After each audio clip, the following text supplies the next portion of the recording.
They say it takes 10 tigers to bring down a single lion, but there's an old saying, the tiger sits at the head of the hall, while the lion guards the gate. Tigers are cast as symbols of evil. Lions get to be the heroes. I'm here to prove that the tiger is the true king of beasts. I've been reborn as a fat tiger in Ironflower Zoo. Keepers throw food at me every single day. I don't touch a single bite. I'm going all in on losing weight. Because 6 months from now, the solar flare event hits. Every living creature will mutate into something terrifying. In my previous life, 2 king-class beasts emerged right here in this zoo. The saltwater croc mutated into the river wraith. The chimpanzee became the hate wraith. The other animals never even got a chance to mutate. They became food. If I want to make it out of here alive, I have to strike first or die. I need to take them out before they mutate. Before they become something I can't kill. I am the king of beasts after all. Before the mutation, that croc and that chimp are nothing. But right now I have one massive problem staring me in the face. The food here is too good. Look at this bloated excuse for a king of beasts. I'm the fattest tiger in Tiger Hill, by a long shot. 100 days until the mutation. Starting today, the cut begins. 10 in the morning. Old Zach strolls into Tiger Hill as usual, carrying a huge basin of chicken legs. Same as every day. That used to be my favorite food. Rich, juicy, perfect. I used to clean the whole basin without stopping. Not today. I turn my head away. I don't even glance at it. Old Zach freezes. He nudges the basin forward, testing me. I turn around and walk away. Strange. Something's off with the fat tiger today. Old Zach mutters and leaves. I swallow my drool and get to work. My enclosure isn't big, but it's enough for shuttle runs. I sprint from one end to the other, then whip around and charge back, over and over again. The fat jiggles with every step. Every step feels like I'm dragging dead weight, but I grit my teeth and push through. When running wears me out, I go for the artificial tree. I hook my front claws into the trunk and haul myself up by sheer force. Right now, that feels like pure torture. More and more visitors stop to stare. Look, the fat tiger is running. Oh my gosh, it's climbing a tree. Is it trying to lose weight? That's the cutest thing ever. Someone get this on video. I don't care what these people think. Between training sets, I scan past the fence and lock onto 2 targets. Target 1, the saltwater croc in the reptile house. 5 meters long, sprawled on the fake rocks all day, soaking up sun. Too lazy to even move. In my previous life, that thing mutated into the river wraith. Its scales were hard as iron. It bit 3 mutant wolves in half in one go. This is my number 1 target. It has to go. Target 2, Kong, the chimpanzee in the primate zone. Right now, all he does is beg visitors for bananas.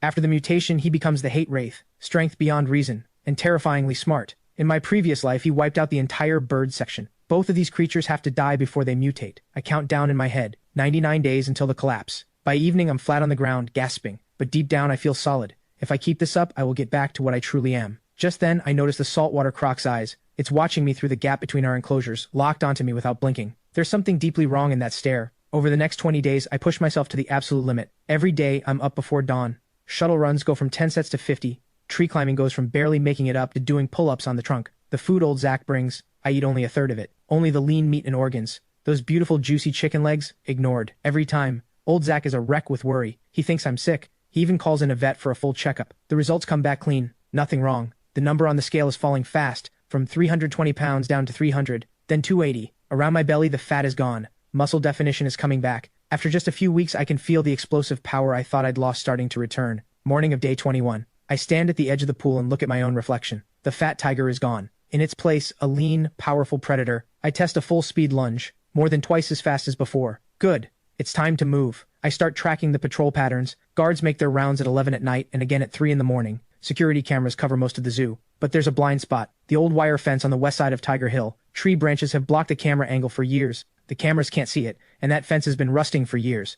I've been quietly testing it with my claws. One hard push and it gives. The opportunity comes on the night of day 25. The forecast was right. A storm rolls in right on schedule. Thunder shakes the ground. Lightning floods the whole zoo in a harsh white light. In weather like this, the surveillance system is most likely to fail, and no guard wants to patrol carefully in a downpour. 2 in the morning, I move. Using the thunder as cover, I throw my full body weight into the wire fence. The rusted wire snaps and I push through. Rain hits like ice, but my blood is burning. I follow the route I've already memorized, dodging every camera, cutting through the zoo like a dark shadow. I head straight for the reptile house. The croc has an outdoor water area. At this hour, it should be resting under the surface. I slip into the water without a sound. The cold hits me like a wall, but I adjust fast. A flash of lightning and I see it, motionless at the bottom, not moving at all. This has to be a one-shot kill. I take a deep breath, dive down, and pull through the water, closing in. 3 meters. 2 meters. The moment I'm about to strike, those eyes snap open. It was awake the whole time. No time to think. I lunge. I lock my jaws on the back of its neck. It goes berserk. Its tail slams into me like a steel whip. The pain nearly breaks my grip. We're rolling underwater. My lungs are screaming, but I know I cannot let go. This is the only shot I have. When it tries to shake me off, I use my weight to pin it. When it tries to surface, I drag it back down. Memory from my past life tells me one thing. Even the most savage croc still needs to breathe. I can hold my breath longer. That's my edge. 1 minute, 2 minutes, 3 minutes, its struggling grows weaker. Then it stops. I release my bite and haul the body to the surface, gasping hard. Rain still falling. Thunder still rolling. No one saw a thing. I rake a few claw marks across the croc's body and smear some blood on the rocks at the pool's edge. I make it look like it crawled out on its own and slipped. Then I move fast, retrace my steps, and get back to Tiger Hill. I press the fence back into place like nothing happened. By the time I'm back in my enclosure, dawn is near. I'm soaked through. I curl up in the corner and fake sleep. The next morning, screaming erupts from the reptile house. I look through the bars. A cluster of staff surrounds the croc pool, talking over each other. Maybe it was old age, climbed out in the night and slipped. Could have been startled by the thunder. Such a shame. I close my eyes. I count down in my head. 75 days until the collapse. Next target, Kong. But what I don't know is that over in the primate zone, Kong is already growling in my direction. Low, uneasy, and full of warning. The croc's death sets off a chain reaction. The next day, the zoo director personally leads a full inspection of every exhibit. The focus is on safety risks. I watch them go over the croc pool again and again. They pull the surveillance footage. Luckily, the system really did fail during the storm. Most of the recordings are just static. They eventually rule it an accident. But the zoo tightens security. Patrols go from twice a night to 4 times. New cameras go up in every exhibit. Even my blind spot gets covered. And to make things worse, keepers start watching every animal closely. Old Zach stands outside my enclosure for 30 minutes every day. I have to be more careful. What worries me most is Kong, the zoo's star attraction. He communicates with keepers using sign language. Cognitive level of a 5-year-old child. Since the croc died, he's been extremely agitated. Every time I pass the path near the primate zone, he rushes to the glass wall and pounds it. He shrieks. His eyes are full of suspicion and hostility. He knows. Animal instinct is telling him I'm dangerous. If he keeps causing scenes, I'm going to get found out. I need everyone to believe I'm just a normal tiger. Harmless. So I start performing. I refuse to eat. I lie in the corner all day without moving. Old Zach panics and calls the vet. The vet runs a full checkup, temperature check, heart rate, blood work, a whole morning of it. Everything comes back normal. Probably emotional. Tigers can get depressed. Bad weather lately, not enough sunlight. Recommend more activity time. I play along, wobbling when I stand, looking weak. Old Zach feels terrible. He brings me the best cuts of beef and puts new toys in my enclosure. I eat a few bites to sell it, then go back to playing sick. The act works perfectly. A week later, everyone thinks I'm just going through a seasonal slump. Even the director stops paying attention. The security guard in the monitor room glances at my feed and immediately switches to another camera. But only I know what I'm doing every night. 3 in the morning. The patrol guard has just passed. I snap awake. I walk to the corner of my enclosure where the concrete is rough and extend my right claw. I grind it hard against the wall. Scratch. Scratch. The sound of claw on concrete cuts through the silence. I don't stop. I go until each tip is blade sharp. Left claw, right claw, rear claws. Every single one. When the claws are done, I practice my strike. I lunge at empty air again and again, working out the best angle of attack, hunting for the most lethal bite placement. Kong is not the croc. He's agile, massively strong, and smart. I need a one-shot kill. I can't give him a single chance to fight back. Days play sick, nights train until I break. 60 days until the collapse. That evening, I'm lying in my enclosure faking sleep as usual when a commotion erupts from the primate zone. Kong has lost it. He smashed the decorations on the glass wall, shredded his tired toys into pieces, and attacked a keeper who tried to calm him down. He's been getting worse and worse. Could be sick? Let's put him in isolation for observation. Keep visitors away. I look through the bars, and our eyes meet across hundreds of meters. He bares his teeth at me and lets out a low growl, a declaration of war. I narrow my eyes and show my fangs right back. Come on then. I'm waiting. But not yet. I'll be ready when I'm ready. Night falls. I keep sharpening my claws. The concrete wall is already scored with deep grooves. My claw tips glint cold in the moonlight. Then the PA system crackles. Attention all departments. The Weather Bureau has issued a warning. In 3 days, a major holiday crowd surge is expected, along with severe storm activity. Please prepare accordingly. I stop. My heart rate spikes. This is it. 3 days pass in a blur. I spend every moment studying the layout. Shortest route from Tiger Hill to the primate zone runs through Central Plaza, but that's where the cameras are thickest. The backup route goes around the back hill, through the bird section, and in through the side entrance. 2 surveillance blind spots along that path. If I move fast enough, I can get there before anyone spots me. The holiday arrives. The zoo is packed. By 10 in the morning, visitor count has already blown past 5,000. Central Plaza is wall-to-wall people, screaming and laughing everywhere. Security is fully occupied managing the crowd. No one is watching the monitor room. I check the window. Only one person on duty. The forecast was accurate. Dark clouds are rolling in. The air is heavy with that pressure that comes before a storm. This is the perfect window. Noon. The Tiger Hill viewing platform is packed. A group of elementary school kids is on a tour with their teacher. They point at me. Teacher, this tiger looks so skinny. Is it sick? It's just lying there doing nothing. So boring. I slowly stand up. Everyone excitedly raises their phones. I walk to the glass wall. 5 centimeters of tempered glass, rated to withstand 1 ton of impact force, but I know its weakness. In my previous life, when the collapse hit, this glass cracked from the bottom left corner first, because the mounting bolts there had already worked loose. I just need to hit the exact spot with enough force, and it'll give. I back up 10 paces, drop into a crouch, and take a hunting stance. The visitors think I'm putting on a show. They cheer. The teacher tries to push the students back, but no one takes it seriously. I take a slow breath. Every muscle pulls tight. Then I charge. 300 pounds of body weight at full sprint. I hit the glass wall like a cannonball. The impact shakes the entire building. A web of cracks spreads across the glass. The fractures radiate from the impact point outward. I don't stop. I step back and charge again. Second hit, third hit. Oh no, the glass is going to break. Run! Screams erupt from every direction. The crowd starts breaking apart. Parents grab their kids and run. People get knocked to the ground in the rush. The scene spirals out of control instantly. Security comes running, shouting into their radios. Emergency! The glass is gonna break! Get the trank guns now! And I hit it a fourth time. The glass finally gives. The entire wall collapses with a crash and I burst through. The viewing platform erupts and screams. Everyone runs for their lives. I don't go for a single person. Instead, I clear the crowd and go straight for the route I already mapped. Guards shout behind me. Alarms blare. I don't even slow down. I round the monkey hill. The monkeys scatter in a panic. I cut through the bird section. Birds explode into the air in a terrified flock. I move like a dark bolt of lightning through the chaos. 30 seconds. 200 meters cleared. The side entrance to the primate zone is right ahead. The door is ajar. A keeper forgot to close it while evacuating visitors. I slam through it and charge into the interior. The primate zone is one massive indoor facility designed to simulate a tropical rainforest. Towering fake trees, hanging vines, rope climbers built for chimpanzees. Right now, the place is completely empty. Every visitor has been cleared out. I stop and scan the room, every sense on alert. Then a low growl comes from above. I snap my head up. Kong is crouched on a branch 5 meters overhead, staring down at me. He's bigger than I imagined. Muscle packed on every inch of him. Arms as thick as tree trunks. He's holding an iron rod, one of the keeper's training tools. Now it's a weapon. We stare each other down. The air goes completely still. Kong opens his mouth, baring sharp fangs. He lets out a deafening roar. A challenge. A declaration. A final warning. I answer with a roar of my own. It reverberates through the sealed facility. Rapid footsteps in the distance. Security coming with trank guns. I'm running out of time. I arc my back, tail rigid, and lock into my fighting stance. Kong leaps down from the branch and lands 10 meters in front of me without a stumble. He raises the rod. He settles into an attack stance. King of Beasts versus the master of the primate zone. Kong makes the first move. He swings the rod like a warrior, bringing down an axe, straight at my head. I can feel the force in the air before it arrives. It's terrifying. I don't try to take it. I sidestep. The rod hits the concrete and shatters a chunk of the floor, sending dust flying. That speed, that power, worthy of the future hate wraith. Even without mutation, one hit from that would cave in my skull. I cannot take a single hit. Kong doesn't pause. He swings the rod horizontally. I drop low to dodge and lunge at his midsection. My claws dig into his thigh and tear a deep gash. Kong howls in pain. He roars with fury and brings the rod down at my spine. I sense it coming at the last possible moment and roll away. The rod grazes my fur and takes a few hairs with it. That was too close. 1 second later and that's over for me. This is pure brawling. No room for tricks. Kong drops the rod. He realizes the weapon is slowing him down in this kind of close fight. He spreads his arms wide, chest muscles on full display. That wall of muscle is his armor. He wants to finish this the primal way. I circle him, hunting for an opening.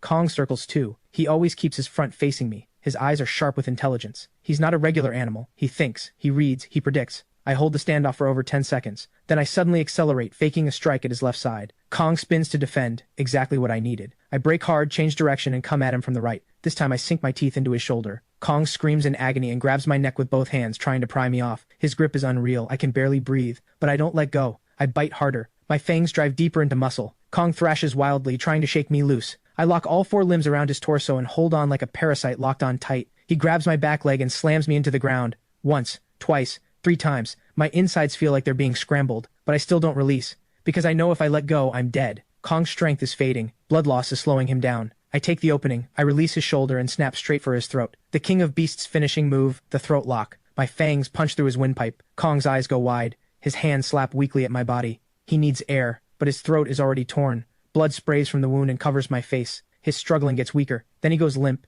and collapses. I release my bite and gasp for air. I'm covered in wounds. Probably a few broken ribs. My back leg is bleeding. But I won. Both King-class threats eliminated. Just then, rapid footsteps at the door. There, quick! Get the trank guns! I turn my head. 3 security guards charge in with tranquilizer rifles. I want to run, but my body has nothing left. The first dart hits my back leg. The second sinks into my shoulder. The sedative moves fast. My vision starts to blur. My limbs go heavy. I stagger, trying to stay up, but I go down. Consciousness slips away. With the last of my strength, I lift my head and look at the sky through the glass ceiling. What I see shouldn't be there. A strange red light bleeds across the horizon. Not a sunset, not a cloud glow. A blood red I've never seen before. It spreads across the sky like the sky is bleeding.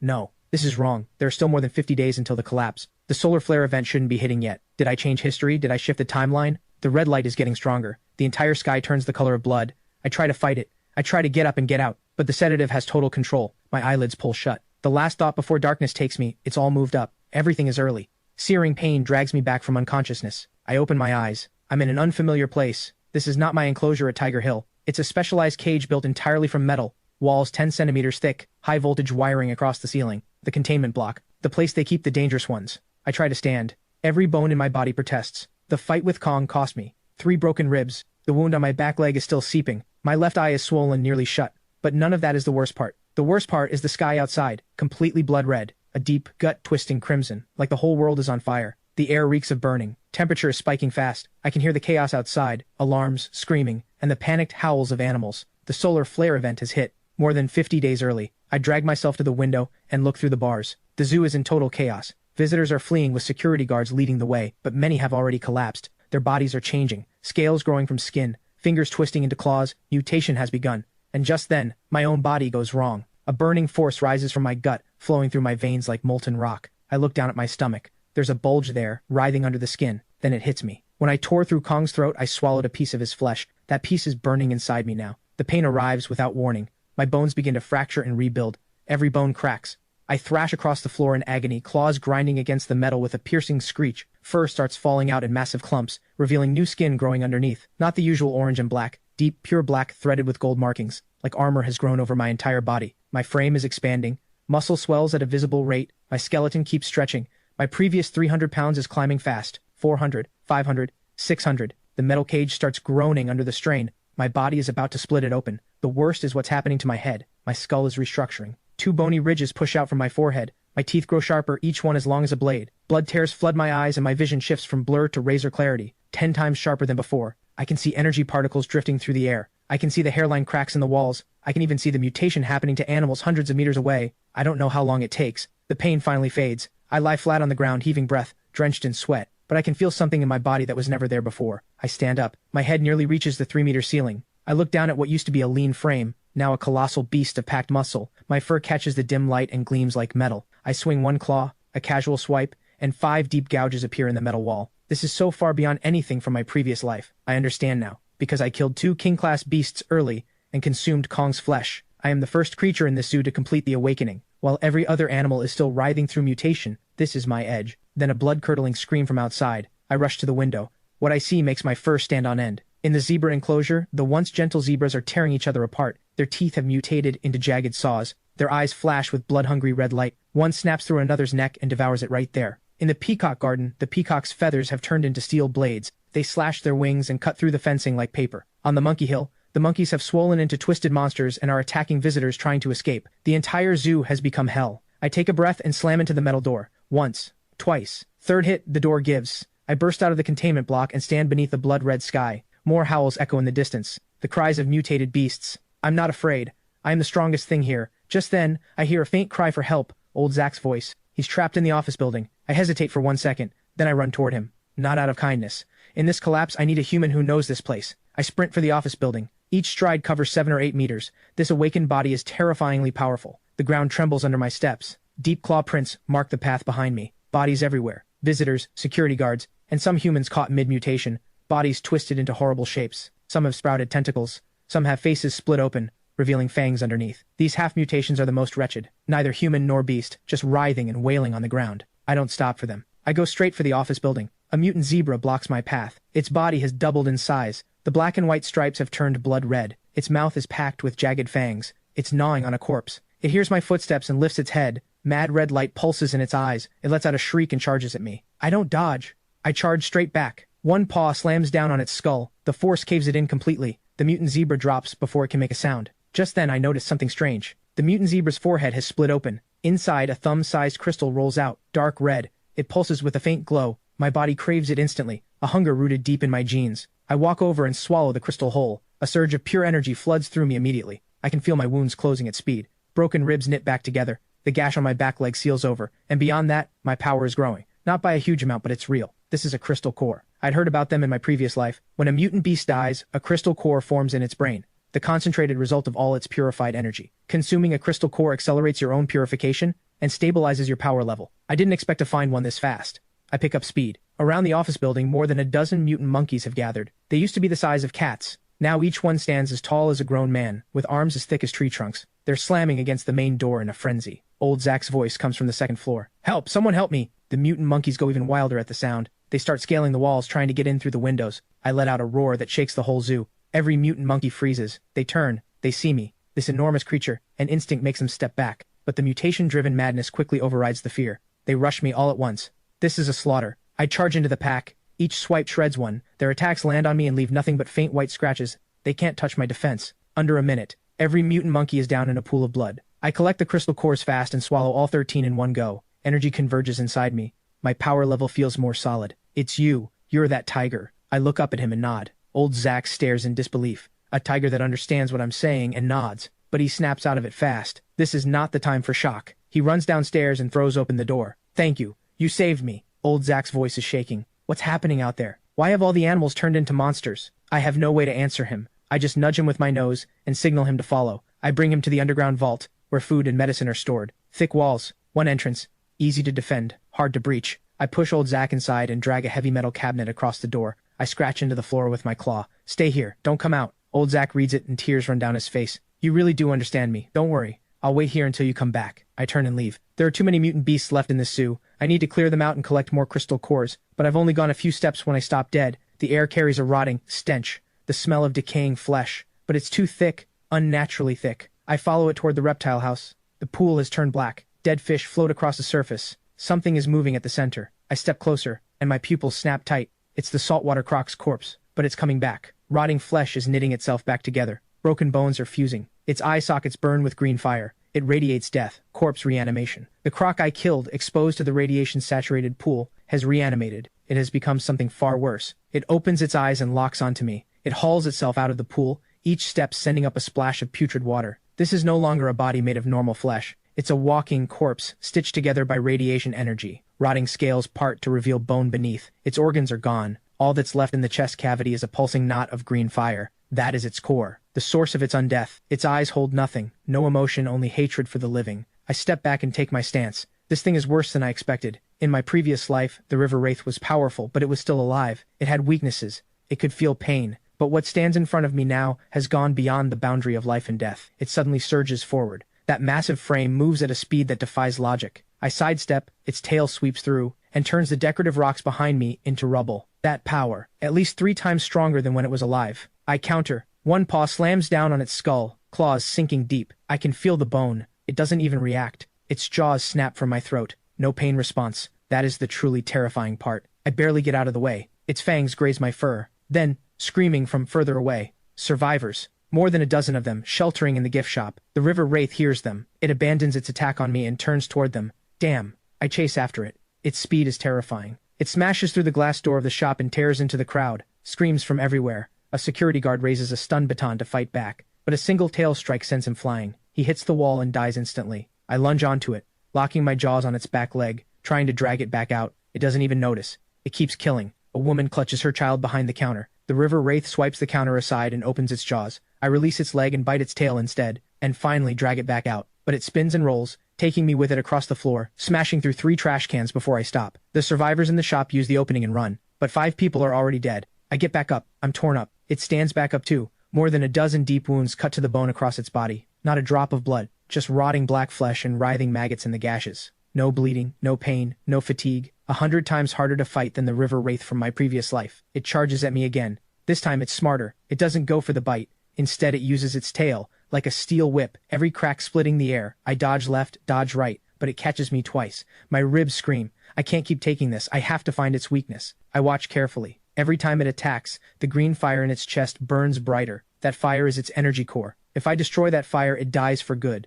But how? Its ribcage is like an iron cage protecting the chest. My claws can't get through, and its reaction speed is too fast. It never gives me a clear approach. While I'm working through this, it suddenly stops attacking. It lifts its head and sniffs the air. Then it starts moving, heading in one direction, toward the underground vault. Old Zack is still there. The river wraith can sense the living. It's going to hunt him down. I have to stop it. But I can't kill this thing with strength alone. I need a weapon, something that can destroy that core. Then it comes to me. The maintenance yard. There's a high-voltage substation there. Tools. Equipment. If I can lure it there, the electricity and an explosion might be enough to destroy the core. But it's dangerous. One mistake and I go up with it. The river wraith has already reached the vault entrance. It starts clawing at the door. The metal cabinet shakes under the assault. Old Zack screams in terror from inside. No time to hesitate. I charge, bite the tail, and drag with everything I have. The river wraith whips around and lunges at me. I release and run, sprinting full speed toward the maintenance yard. The river wraith doesn't let up. It's faster than me. The gap is closing. The maintenance yard is right ahead. I can see the substation. Just a little faster, a little faster. Its claws snag my back leg, tearing flesh. The pain is blinding, but I don't stop. Stopping is dying. 50 meters. 30. 10. I crash into the maintenance yard. The river wraith is right behind me. Time to end this. The maintenance yard is an open space. 3 massive electrical transformers standing at the center, surrounded by tool racks and oil drums, high voltage warning signs glaring under the blood-red sky. I charge to the edge of the transformers and spin around. It follows right in. No awareness of the trap at all. Just wants to tear me apart. It lunges. I sidestep. It slams into the transformer. The impact sets off shrieking alarms. Sparks fly everywhere, but the current barely registers on it. It shakes its head and comes at me again. Not enough. This current is nowhere near enough. I need a bigger destruction. I need to blow the whole substation. My eyes sweep the yard. I find the fuel drums stacked in the corner. Maintenance diesel, every one of them full. A plan forms. I deliberately slow down and let it chase me. Its claws catch my back leg again. I use the force and roll, straight toward the oil drums. The river wraith lunges. At the last moment I roll aside. Its body crashes into the drums. They topple. Diesel floods the ground. The sharp smell fills the air. The river wraith stands in the spreading fuel. The green fire in its chest pulses harder. It seems to sense the danger and starts backing up. Too late. I charge the transformer, rake my claws hard across the control panel. Sparks explode. Cables snap. High voltage current breaks free and leaps through the air. An arc strikes the diesel. It ignites instantly. Fire roars outward in every direction. In seconds, the river wraith is surrounded, but the fire does nothing. Its body is already rotting. Heat means nothing to it. It bursts through the flames and comes for me. Then, the transformer starts smoking from overload. Cracking sounds from inside. Not enough yet. I need something stronger. And in that instant, something wakes inside me. A metallic force, rising from my energy core up through my throat. My throat begins to vibrate with a strange resonance. Visible ripples form in the air. This is my innate ability, the gold metal roar. I draw a deep breath and unleash a roar at the river wraith. Not an ordinary roar, a sound wave layered with metallic vibration, turning the air itself into a weapon. The wave hits like 1,000 blades slashing at once. The river wraith's belly tears open. Ribs crack. The chest cavity is forced apart. The green fire is exposed. Now, the transformer finally gives out with a final shriek of stressed metal. I spin and sprint. A deafening explosion erupts behind me. Fire blasts skyward. High voltage current and the explosion's shockwave merge into a destructive firestorm. The river wraith is swallowed by it. Its final shriek cuts through the blast. The green fire in its chest, hit by both the heat and the current at once, finally goes dark. The shockwave throws me more than 10 meters. I crash down hard, covered in scorch marks, a large patch of fur burned black. But I'm alive. I drag myself upright. I look toward the center of the blast. The river wraith's body has been shredded into pieces scattered across the ground. The green fire is completely gone. All that remains is a fist-sized black crystal core lying quietly in the wreckage. I walk over and pick it up in my mouth. It's far heavier than an ordinary crystal core. The energy packed inside it is terrifying. I swallow it whole. My strength surges instantly. Wounds closing fast, scorched fur falling away, fresh fur growing in. My frame grows again. Muscle tightens and thickens. Claws sharper. I stand at the center of the wreckage and roar at the sky. The sound carries across the entire zoo. Every creature still in mutation feels the force of it. A declaration from the king. This territory has one ruler now. I turn and leave the maintenance yard, moving deeper into the zoo.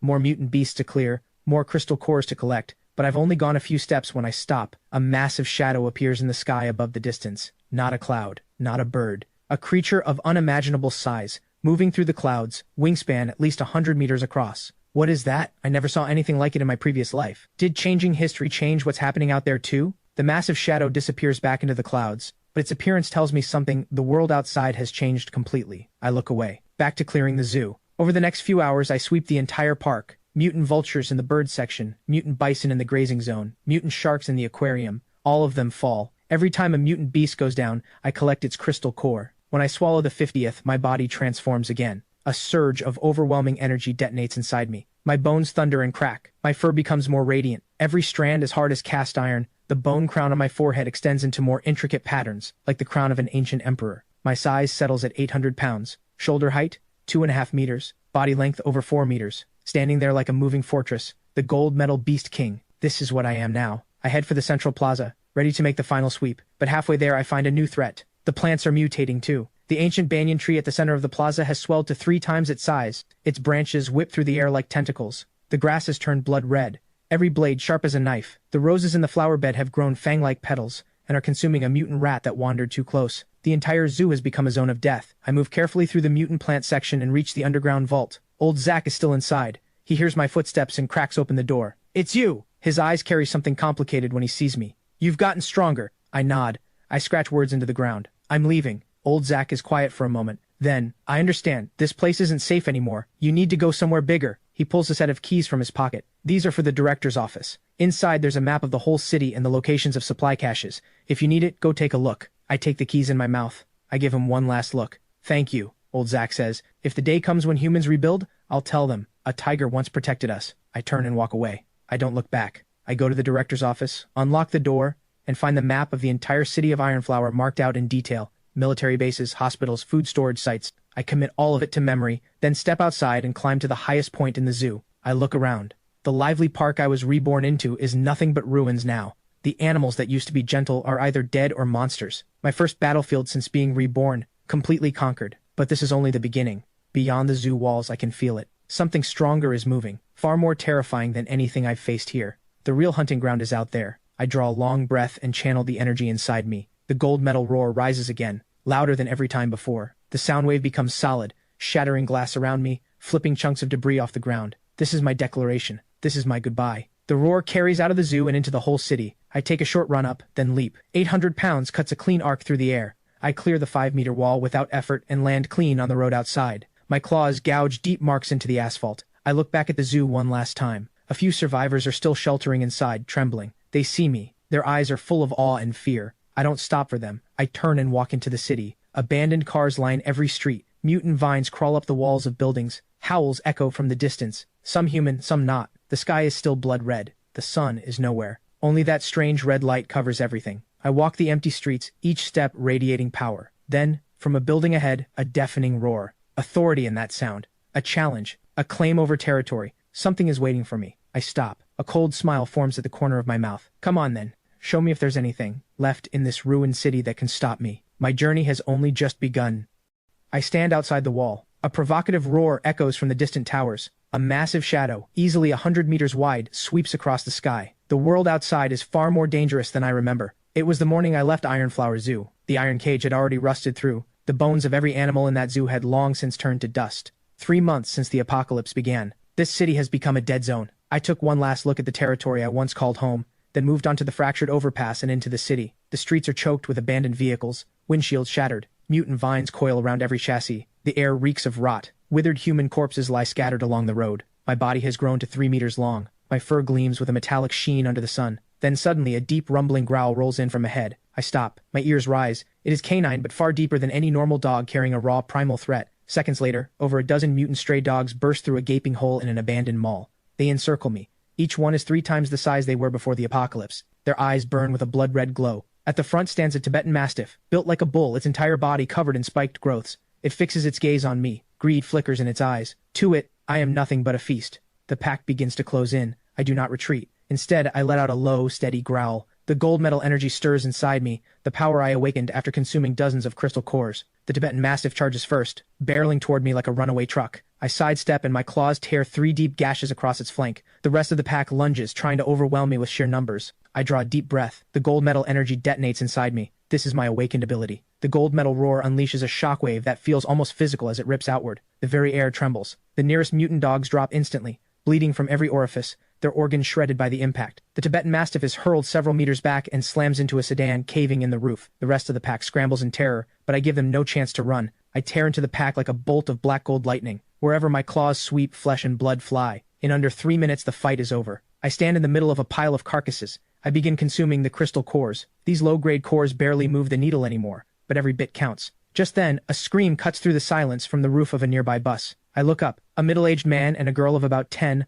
huddled on the roof, shaking uncontrollably. They have clearly been stranded here for a long time. Their faces are pale, lips cracked and dry. The man sees me. Fear flashes in his eyes, then quickly shifts to desperation. Please, do not hurt us. We have not eaten in 3 days. I stare at them for a few seconds, then I turn to leave. Humans have nothing to offer me. All I need are crystal cores. Wait, I know where there are a lot of mutant creatures. Central Stadium. Thousands of survivors are holed up there, but something powerful has been hunting them. If you go there, you will find exactly what you are looking for. I stop. Central Stadium. Thousands of survivors. That kind of concentration will draw mutant creatures from everywhere, which means a massive supply of crystal cores. I glance back at them. Then I leap onto the bus and tear open the roof with my claws. I help them down. Marcus is overcome with gratitude, clutching Lily as he thanks me over and over. I ignore them. I turn and walk toward the city center. What I do not know is that high above the skyline, a pair of enormous eyes is watching. A golden eagle with a wingspan of 100 meters slowly spreads its wings and lets out a piercing cry that splits the sky. Prey has appeared. Central Stadium is still 10 kilometers away. I need more crystal cores to get stronger, high-grade cores especially. Marcus and Lily mentioned that mutant creatures have taken over the subway stations. That might be worth a detour. I locate the nearest subway entrance. The escalators stopped working long ago. The steps are blanketed in black moss. I descend the stairs. The light fades. The air turns cold and damp. The station below is pitch black. My vision is far sharper than any human's, but even I have limits in total darkness. I slow my pace. I scan every shadow around me. Then, a soft skittering sound rises from all directions at once. Every hair on my body stands on end. I know this sound. Rats. A massive number of them. And fast, hundreds of crimson eyes ignite in the darkness. Like the stars of hell, the mutant rat swarm floods out from the tunnel depths. Each one is the size of a cat, fangs razor-sharp, claws capable of shredding steel. But what is truly terrifying is their discipline. They do not mindlessly charge. They split into coordinated squads, flanking me from multiple directions. This is not normal. No ordinary mutant creature has tactical awareness like this. I back against the wall to protect my rear. The swarm holds its encircling formation, filling the air with sharp squealing, waiting for something. Then a massive shadow emerges slowly from the tunnel. A rat king, the size of a small truck. Its body is covered entirely in black scales. Its tail is thick as a steel whip. Its eyes gleam with an unsettling, calculating intelligence. It stares at me with cold precision. It lets out a sharp cry and the swarm attacks. But this is no simple rush. Some rats feign a frontal assault to draw my attention. Others crawl across the ceiling and walls, closing in from blind spots. I swat several away with one swipe, but more flood in to replace them. They have no fear of death. Wave after wave, they grind down my stamina. All the while the Rat King stays back. It does not join the fight itself. It just keeps issuing commands. I realize if I do not take it out first, this becomes a war of attrition. I force my way through the swarm. I charge straight at the Rat King, but halfway there the floor collapses beneath me. A trap. The swarm had hollowed out this entire section just waiting for me to step into it. I drop into the pit. Rats swarm over me instantly. They tear and gnaw at my fur. Their teeth cannot pierce my defense, but there are too many. I can barely move. I need a different approach. I draw a deep breath. The gold metal energy begins to stir. This time I do not unleash the roar. Instead, I funnel the energy into my claws. The abandoned subway cars around me begin to tremble. Metal screams and twists. This is my most recently awakened ability, metal manipulation. I sweep one claw and the steel panels of the subway cars rip free, spinning into dozens of razor-edged shards in the air. I drive them into the swarm like a storm of metal rain. Rats scream and fall. Blood floods the floor. The Rat King can no longer hold back. It roars and charges at me directly. I leap out of the pit. I wrench the steel rails into a series of jagged metal barriers. They cut off the swarm's advance. Now it is just me and the Rat King. It is faster than it looks. Its tail cracks toward my head like a steel whip. I dodge sideways and drive my claws into its flank. 3 deep wounds. It recoils in pain, a flicker of fear crossing its eyes. But it does not stop. It lets out a shriek, calling the remaining swarm for one final push. I let out a cold laugh. Every metal shard within my reach rises into the air. They form a massive churning storm of steel. Die! The shards spin like a grinder. Every rat that charges is shredded instantly. The Rat King tries to flee, but I leap. I pin it down and drive my claws through its skull. The fight is over. I consume the Rat King's crystal core, a dark attribute crystal core pulsing with dim, eerie light. The moment it merges into me, my vision sharpens beyond anything I have known. Even in total darkness, I can see everything with perfect clarity, and my movement becomes lighter, as if I can melt into the shadows themselves. These two abilities are game changers. I step out of the station. Sunlight makes me squint. The towers of the city center shimmer in the distance. But just as I am about to move, the sky darkens. I look up. A massive shadow is circling in the clouds. Those wings span at least 100 meters. It circles slowly, then disappears into the depths of the clouds. I watch the direction it vanished. A cold unease settles in my chest. That is without question a top-tier aerial predator, and it seems to be watching me. But that is not what I should be focusing on right now. I need more crystal cores, high-grade ones especially. Central Stadium. That is where I will find what I need. I move along the main road toward the city center. The closer I get, the more the streets tell their story. Spent casings, dried blood, charred bodies. Humans fought hard here. They lost. When I scale to the roof of a 20-story office building, I finally see the full picture. Central Stadium has been converted into a makeshift fortress. The outer perimeter is a 3-meter wall built from shipping containers and sandbags. Machine guns and searchlights are mounted along the top. Dozens of human soldiers patrol the walls. But what truly stops me is what lies outside that wall, a seething mass of zombies. At least 10,000 of them. They have the stadium completely surrounded, hammering the walls without end. Gunfire rings out in waves, but against these numbers human firepower is pathetically insufficient. Parts of the wall are already starting to give, and something is even more unsettling. These zombies are not moving randomly. They are organized into distinct formations, rotating attacks across different sections of the wall, as if deliberately draining the humans' ammunition and stamina. This is not normal. Zombies are supposed to be mindless. How do they have tactics? I scan more carefully and finally spot something unusual behind the zombie tide. A massive figure, nearly 5 meters tall, standing on top of an overturned bus.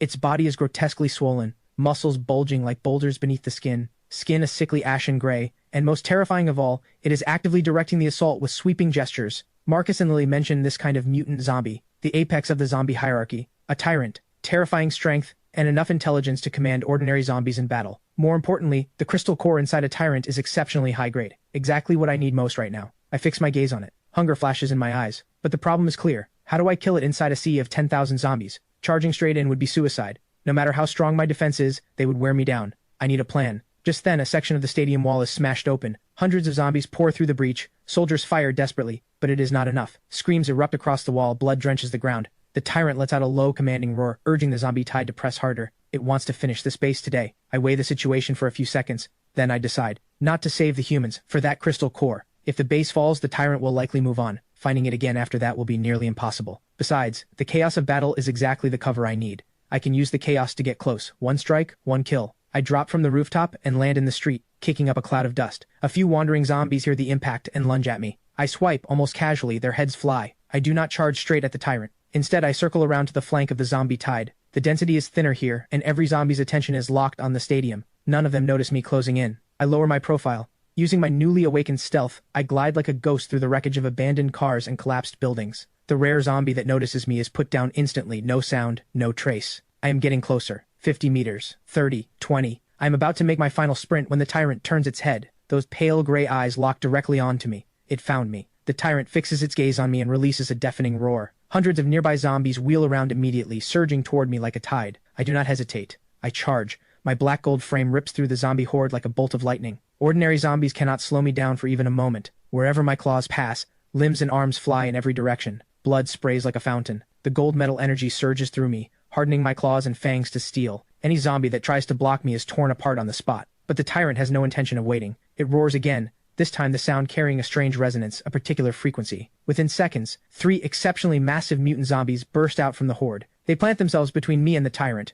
Brute-class zombies. Nearly 3 meters tall, with muscles swollen to grotesque proportions, arms thick as tree trunks. One of them scoops up a sedan and hurls it at me like a weapon. I sidestep and the car explodes behind me, but the other 2 are already flanking me from both sides. Their massive fists crack through the air toward my head. Trading blows head-on is not smart. I leap and land on the wall of a 5-story building nearby, claws punching deep into the concrete. All 3 brute-class zombies howl with rage. They begin climbing after me. I do not wait. I keep going, scaling upward. 10 meters, 20, 30. When I reach the rooftop, a taller building directly across comes into view. This is the terrain I need. I sprint across the roof, then I explode upward. This is one of my awakened abilities, aerial pounce. Gold metal energy detonates through my legs. My explosive power becomes extraordinary. I cross 30 meters like a cannonball and land against the opposite building's wall. The brute-class zombies are stupid enough to try the same. Their massive bodies cannot make the gap. They drop one by one and splatter on the ground below. I glance back. The tyrant stands in the heart of the zombie tide. Anger flickers in its eyes. It knows I am using the terrain to strip away its guards. Good. Now it is my turn. I sprint across rooftops using buildings as launching pads, closing the gap to the tyrant.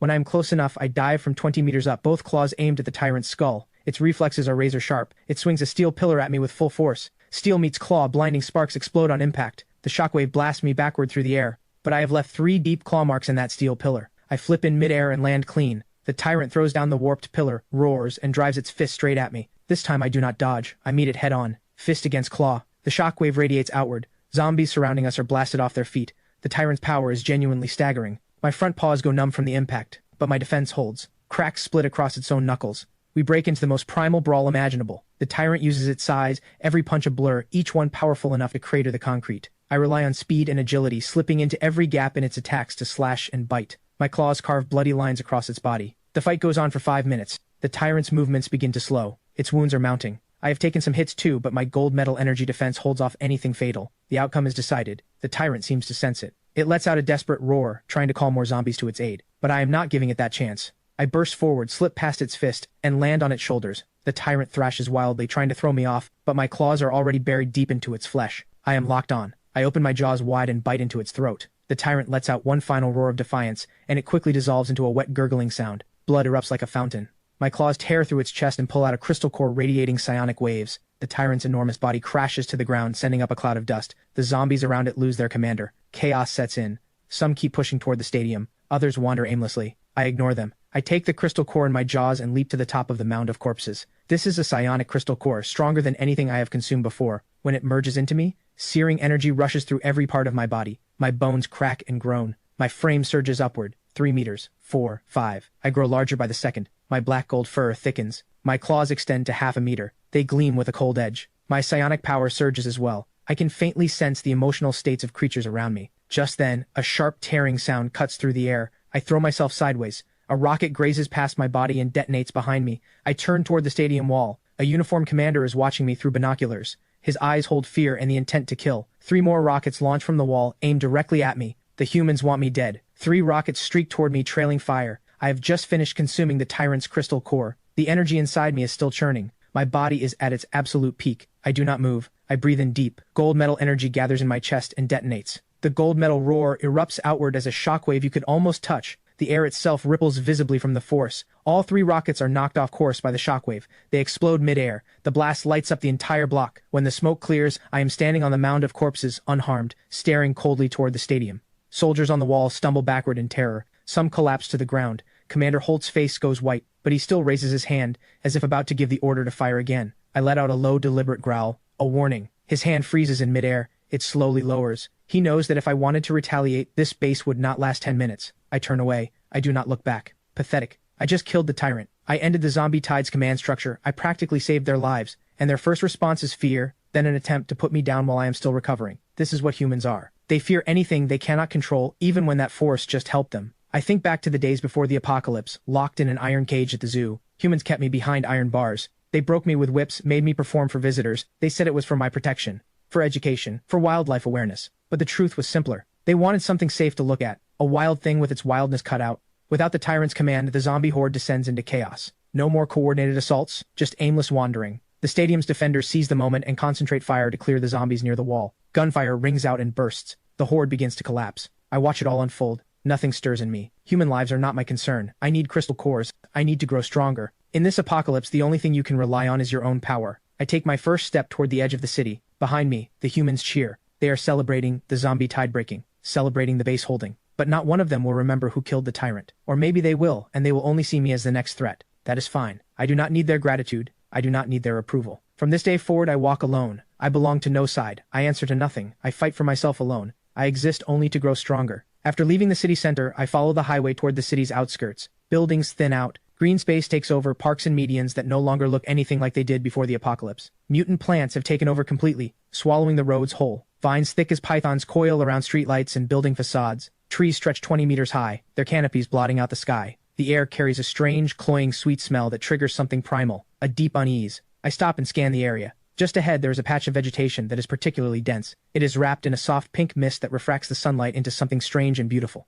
and clearly dangerous. I check the road sign. City Botanical Garden. Before the apocalypse, this was a massive exhibition ground for rare plants from around the world. Now radiation and mutation have turned it into something closer to a forbidden zone. I pause. The crystal core energy in my body is nearly spent. I need new prey, and this garden almost certainly harbors powerful mutant creatures. Just as I am about to go around it, a piercing cry tears down from the sky. I snap my head up. The massive shadow reappears in the cloud layer, and this time it does not leave. It circles slowly, deliberately, as if waiting. The golden eagle, undisputed ruler of the sky with a wingspan of 100 meters, has been tracking me all along. I stare at it. It stares back. The air between us tightens. But the golden eagle does not strike. Instead, it lets out a long, drawn-out cry. Then it climbs higher into the clouds and vanishes from sight. It is waiting for the right moment. Waiting until I am weak. Waiting until my guard drops. I pull my gaze back to the botanical garden ahead. The pink mist rolls in the wind, almost like an invitation. Since I cannot avoid a fight with the golden eagle, I might as well get stronger first. There has to be something useful in there. I step into the mist. The pink haze closes over me like a soft veil. It seeps into my nose and mouth. Instantly, a wave of dizziness hits me. My vision blurs. A light numbness spreads through my limbs. Poison. I force the gold metal energy into motion, trying to fight off the toxin. Metallic energy courses through my bloodstream. It flushes out some of the poison, but not enough. This neurotoxin is unusual. It seems engineered specifically to attack animal nervous systems. I slow my pace. I scan carefully. The botanical garden has been utterly transformed. What used to be neatly trimmed flower beds are now savage, untamed jungle. Vines writhe across the ground like masses of snakes. On some tree trunks, eye-like organs have grown, slowly rotating, tracking my every move. And stranger still, every plant here blazes with unnatural color. Blood-red leaves, purple-black flowers, mushrooms that glow with faint, eerie light. They sway gently in the mist as if breathing. Without warning, a vine shoots up from the ground beneath my feet. It coils around my hind leg. I look down. The vine is as thick as an arm, covered in backward-facing barbs. It tightens. I slash it off with one swipe, but from the severed end fluid sprays onto my fur. It hisses and sizzles on contact. These plants are not just poisonous, they are caustic. I shake the fluid off my fur. I push forward, but more vines surge in from every direction. It is as if the entire garden has come alive, intent on trapping me here. I slash and cut without stopping, but there are too many, and severed vines regrow within seconds. I realize this is no ordinary mutant organism. This thing has a collective consciousness. Then, the mist ahead churns violently. A colossal shadow rises through it. A mutant Venus flytrap, 10 meters tall. Its petals spread open like a massive maw, lined on the inside with razor-sharp spines. It reeks of rot. Its stalk is thick as a tree trunk with dozens of primary vines coiling around it. Each vine is as thick as a barrel. The Venus overlord, ruler of this garden. It releases a sharp, piercing shriek. Every vine in the garden launches at me simultaneously. Dozens wrap around me at once. My limbs, my torso, my neck, every part of me is locked down. The barbs on the vines pierce through my fur. They cannot deal fatal wounds, but the venom starts seeping in. My mind grows foggy. My strength is draining fast. No, I cannot die here. I clench my jaw. I pour every last drop of gold metal energy into my claws. The black gold claws begin to glow. They radiate a sharp metallic aura. Break! I explode with everything I have. My claws shear through every vine wrapped around me like cutting through air. The Venus overlord shrieks in fury. More vines burst from the ground trying to bind me again. But I have already located its core body. I weave through the gaps in the vines, dodging most of the assault. I launch straight at the Venus overlord and drive my claws deep into its stalk, tearing open a long gash. But the killing blow does not come. Green fluid pours from the wound, but the Venus overlord barely shudders, like it barely felt a mosquito bite. Its petals snap inward, trying to swallow me whole. I reel backward, but a vine seizes my waist and hauls me toward that gaping maw. Damn it. Physical attacks are nearly useless against plant-type mutants. They have no vital points, no circulatory system. As long as the root system survives, they keep regenerating. And my gold metal energy, sharp as it is, against something with this kind of vitality, it is like hacking at a tree with a knife. Almost pointless. I fight with everything I have. My claws leave countless gashes across the vines, but they heal faster than I can cut. The venom builds up inside me. My movements grow sluggish. I cannot drag this out any longer.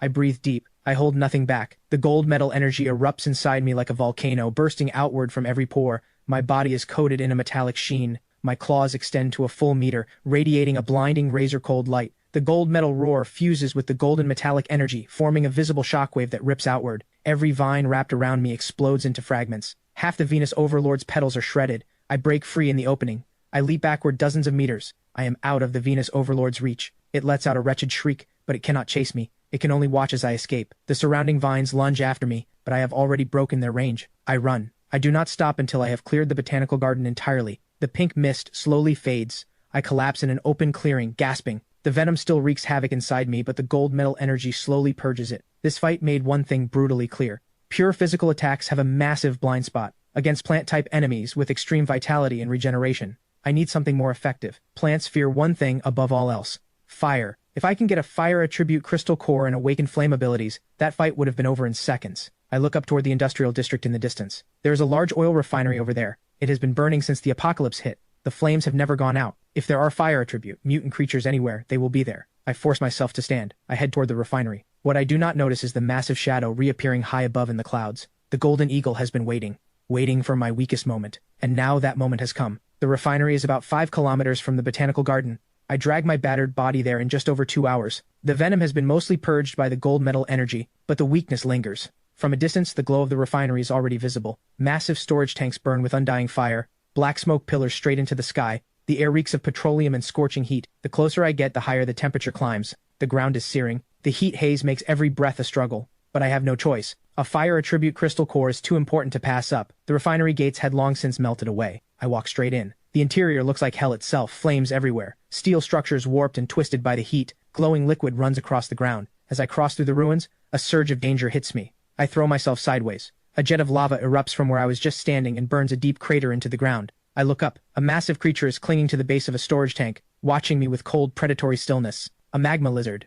Over 10 meters long, its entire body is plated with scales like chunks of rock. Lava seeps through the cracks between every scale. Its eyes blaze like 2 open flames, radiating scorching heat. This inferno is paradise to it and hell to me. The magma lizard opens its jaws and fires a column of flames straight at me. I dive behind a steel pillar. The flames heat the pillar to glowing red. The heat bleeds through the metal and singes patches of my fur. This environment is working entirely against me. The heat alone is draining my stamina, while the magma lizard thrives in it. If I go head-to-head, I lose. No question. I need to find its weakness. I scan the area. A large water tower stands not far off, rusted on the outside but likely still holding water. If I can use steam to disrupt its senses, that might create an opening. I sprint toward the water tower. The magma lizard gives chase immediately. It is not fast, but every step leaves a burning footprint on the ground. I reach the base of the tower and drive my claws hard into the tower wall. I tear open a massive gash. Water pours out like a waterfall and hits the scorched ground, exploding instantly into billowing white steam. The steam spreads fast, swallowing the entire area. The magma lizard roars in fury as it loses sight of me in the haze.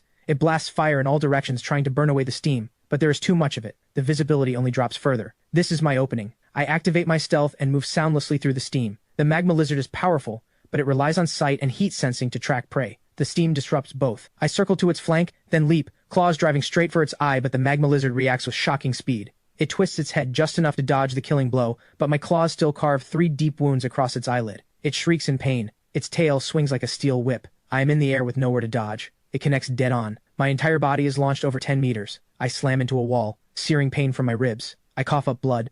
No time to recover. The magma lizard has already locked onto my position and launches a stream of lava. I push through the pain. The lava comes down and I roll at the last instant. The lava grazes my body as it hits, scorching a patch of flesh from my back. I cannot keep playing this game. I need to end this now. I breathe deep. Every drop of gold metal energy in my body floods into my limbs. Black gold light flickers through the steam. I charge at the magma lizard like a lightning bolt. It fires again, but I do not dodge. I drive straight through the flames. The gold metal energy forms a protective layer across my skin. It cannot fully block the heat, but it buys me a few precious seconds. I leap onto its back and drive my claws deep into its neck. The magma lizard thrashes violently. It tries to throw me off, but I clamp my jaws around its neck and keep driving my claws deeper. Lava jets from its wounds. It sears my face, but I do not let go. My claws finally touch something hard. The crystal core. I surge with everything I have, forcing my claws in deeper. I close my grip around the fire attribute crystal core and rip it out. The magma lizard lets out one final wretched shriek and crashes to the ground. Its body begins to cool. The lava solidifies into black rock. Its life force fades rapidly. I jump down from its back. I stare at the crystal core in my grasp, blazing with deep red light. The most intensely hot core I have ever held, like gripping a miniature sun. Without hesitation, I swallow it. Scorching energy detonates inside me instantly, pouring through my veins like flowing lava. I let out a roar of agony. My fur ignites across my entire body, but this is not damage. This is transformation. Red-hot veins begin to emerge across my black gold fur, like channels of flowing lava. They spread from my heart to my limbs, then across every inch of my body. A completely new kind of power rises inside me, the power of fire. I open my jaws and a stream of flames shoots out. The ruins ahead ignite. I swing my claws. Red fire blazes along every claw. This is the blazing metal form, the perfect fusion of fire and metal. I no longer fear the vines or the venom. I am going back to the botanical garden to turn that Venus overlord to ash. I turn to leave the refinery, but right at that moment, a cry tears through the sky like a blade. I snap my head up. The massive shadow finally stops hiding. It drops straight from the clouds. The golden eagle, wingspan 100 meters wide, falls like a meteor. Its target is me. Its speed is breathtaking. In the blink of an eye, it is nearly at ground level. Those talons gleam with cold light, sharp enough to shred tank armor. I had just come through a brutal fight. My strength has not recovered.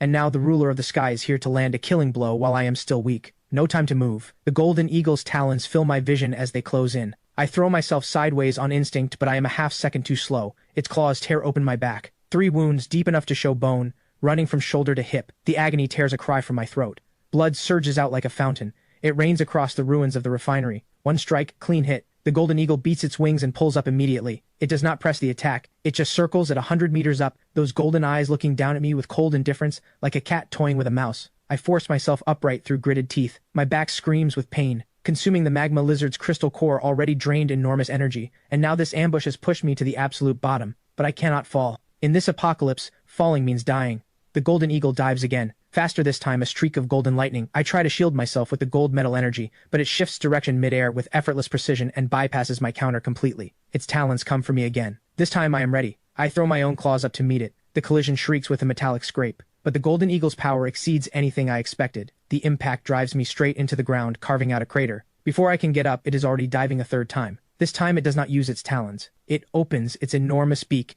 and drives it straight at my skull. At the last possible second, I roll aside. The beak slams into the concrete and punches a massive hole in the ground. Shrapnel explodes outward. One chunk strikes my left eye. My vision goes dark instantly. No. If this keeps going, it will grind me down to nothing. The golden eagle owns the sky completely. It can attack whenever it wants. I'm stuck on defense, and worse, it moves faster than I can react. Every dive is a potential death blow. I need cover. Something to limit its flight space. I look around. Most of the refinery structures have already collapsed. Nothing here offers real shelter, but there is a commercial district in the distance with buildings still standing. It might buy me time. No more hesitation. I run, broken and bleeding, straight for that district. The golden eagle follows instantly. It glides overhead without effort, diving to strike whenever it pleases. More wounds open across my back. My left hind leg takes a hit. I am slowing down. A trail of blood marks every step behind me, a map leading the eagle straight to me. Finally, I break into the commercial district. Buildings packed close together. Streets narrow. The golden eagle's enormous frame cannot move freely here. It circles above the rooftops, screaming in frustration. But I know this is only temporary safety. It will not give up. It will wait for the moment I step back into the open.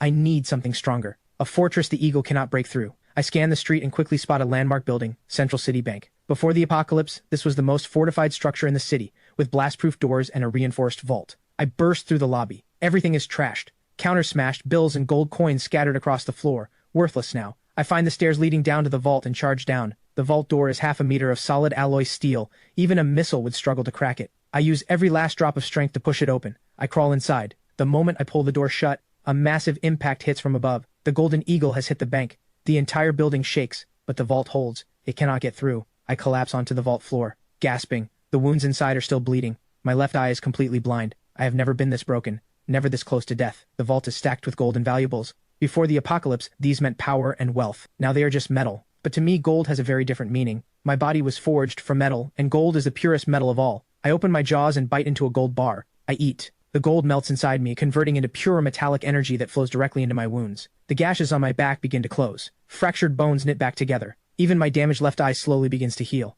I keep eating, bar after bar. The gold will not increase my power, but it speeds healing and reinforces my claws, fangs, and defense. Outside, I can hear the Golden Eagle screaming and hammering at the building. It is trying to tear the bank apart to force me out. But this structure holds. It cannot break through anytime soon. That means I have time. Time to heal, time to grow stronger, time to plan. 3 days. I give myself 3 days. After 3 days, I will walk out of this vault on my own terms. No more running. No more hiding. I will face the ruler of the sky head on. Either I kill it, or I die under its talons.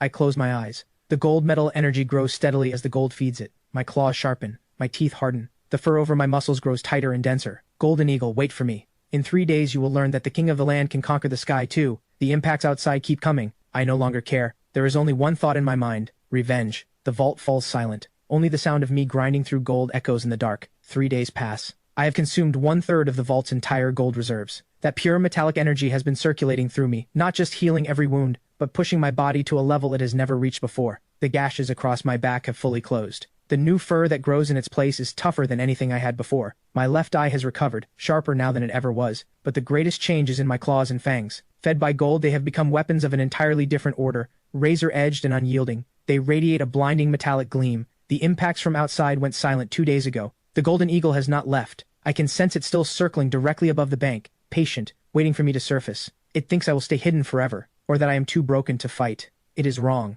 These 3 days I have not only been healing, I have been thinking about how to destroy it. The Golden Eagle's advantage is speed and aerial agility. Mine is strength and defense. In open ground, I can never beat it. But if I can restrict its flight space, force the aerial fight into close quarters combat, then anything is possible. I think back to the commercial district. 2 skyscrapers, less than 50 meters apart, with abandoned cables and steel wires strung between them. If I can lure the Golden Eagle into that narrow corridor, those massive wings become a liability. The plan is set. I stand and work through my limbs. The gold metal energy and the blazing metal form flow together in perfect fusion. Across my black gold fur, the red lava veins pulse with light. I have never felt this powerful. It is time. I push hard against the vault door. The heavy alloy steel groans and grinds open. I charge up the stairs. I crash straight through the bank's front doors. I hit the street. Instantly, a sharp cry from above. The Golden Eagle has spotted me. It folds its wings and drops like a meteor, even faster than 3 days ago, burning with impatience. But I do not run. I run straight toward the commercial district. The Golden Eagle stays right on me. Its talons sweep over my head and shear off several streetlights. I cross the street and plunge into the narrow canyon between the 2 skyscrapers. Sheer walls rise on both sides. Above, cables and steel wires crisscross in every direction. The Golden Eagle follows without hesitation. Too confident, convinced its flight skills can handle any terrain. But the instant it enters the canyon, I spin around. Both claws seize a cable. I yank with everything I have. The entire cable network snaps tight all at once, closing over the Golden Eagle like a giant net. It realizes the danger and beats its wings frantically, trying to escape, but the cables entangle its wings. Its movements become sluggish. This is my window. I breathe in deep. I push the gold metal energy and the blazing metal form both to their absolute limit at the same time. Red flames erupt across my black gold fur. My claws extend to 1.5 meters. They radiate searing metallic heat. This is my peak, the blazing metal form at full power. I launch upward. I rocket up a full 100 meters. The Golden Eagle watches me surge skyward, a flicker of shock in its eyes quickly swallowed by rage. It tears free from part of the cables and spreads its talons to meet me mid-air. We collide. Claw against claw. Fire against feather. The shockwave detonates in mid-air, a pressure wave blasting outward in every direction, shattering the glass on both towers. We tear through the sky like 2 colliding meteors. Every impact erupts with blinding sparks. The Golden Eagle's power is real. Its talons carve wounds across my chest, but my blazing metal form hits back just as hard. My claws tear into its wings, ripping open gash after gash. Fire spreads along every cut, scorching its feathers to cinders. We fall out of the sky, slam into the ground, then both launch back up at the same instant. We keep tearing at each other in the air.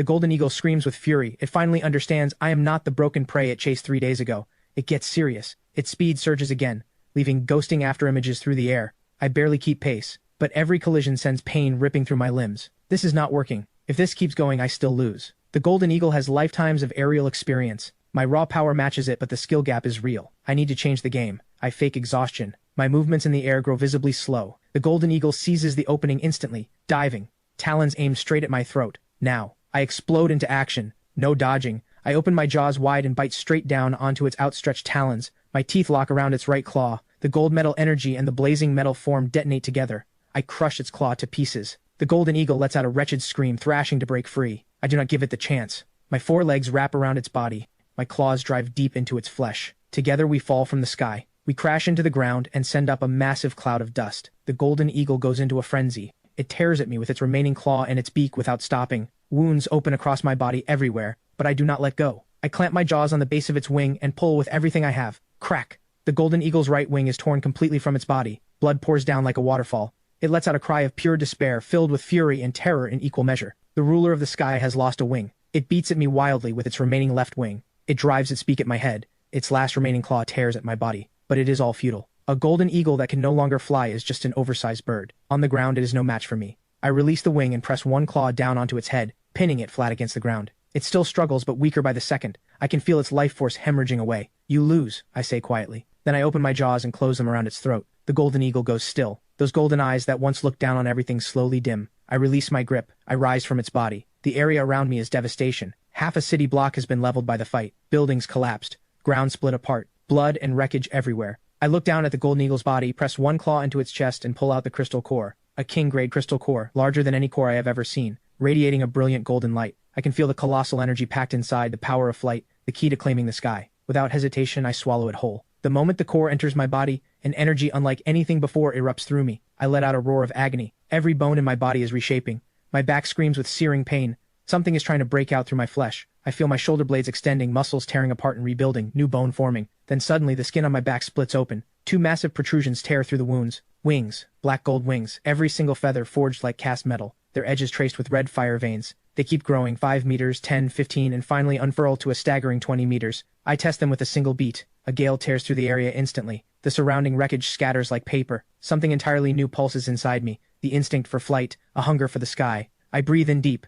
My legs explode upward and my wings beat at the same time. I lift off. At first just a few meters, then I find the rhythm. I keep pumping my wings, climbing higher and higher. 10 meters, 50, 100, 500. The city shrinks beneath me. The towers that once loomed over me are toy blocks now. I punch through the cloud layer. Sunlight floods across my black gold fur, blazing with reflected light. Now I understand why the golden eagle was so powerful. Up here, you see everything. You control everything. Nothing on the ground can threaten you. You are the absolute ruler. But now this sky belongs to me. I circle in the clouds, looking down at this shattered city below. Ironflower Zoo, the subway station, Central Stadium, the botanical garden, the oil refinery. Every single one of those places carries the mark of my battles. I went from a caged tiger to the undisputed ruler of this wasteland. I open my jaws wide. Every drop of power in my body converges, and I let out a roar that shakes the sky. That roar tears across the clouds and reaches every corner of the city. Every mutant creature within range hears it. They tremble and drop to the ground, submitting to the new ruler. I am no longer the animal that humans put on display, no longer the beast that could only crawl on the ground. I am the Beast King, ruler of the land, conqueror of the sky. I carry the razor edge of the gold metal energy, the scorching power of the blazing metal form, and the freedom of the sovereign wings. I can tear apart any enemy on the ground. I can dive and hunt anything from the sky. This apocalypse is my hunting ground. I beat my wings again and climb toward even higher clouds. Sunlight breaks through in golden shafts and coats me in golden light. A new ruler has been born.